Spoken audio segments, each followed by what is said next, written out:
კიდევ ერთხელ მოგესალმებით, მეგობრებო. განვიხილავთ მესამე მოსმენით იარაღის შესახებ საქართველოს კანონში ცვლილებების შეტანის საკითხს თანხლებ კანონპროექტებთან ერთად. მოხსენებელი ქალბატონი გრეტა წიწავა უსმინოთ.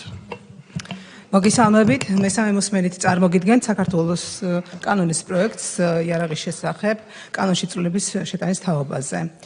მეორე მოსმენის რეჟიმში მოხდა მთელი რიგი მიმართულებით დაკორექტირება, შენიშვნების გათვალისწინება, ყველაფერი არის ასახული დოკუმენტში.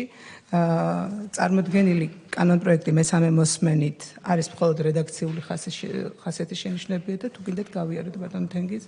თუ რედაქტორებმა გაიარეს უკვე იურიდიულმა დეპარტამენტმა გაიარა, რედაქციული ხასიათის შენიშვნებია და აისახება უკვე პლენარულ სესიაზე სრულ დოკუმენტი. კომიტეტის წევრებს ხომ არ აქვთ ამის შენიშვნები ან მოსაზრებები? მაშინ გთხოვთ კენჭი უყაროთ, რომ ამ დარედაქტირებული ვარიანტი მესამე მოსმენით გავიდეს პლენარულ სხდომაზე და მივიღოთ. ვადლობთ, სხდომა დასრულებულია.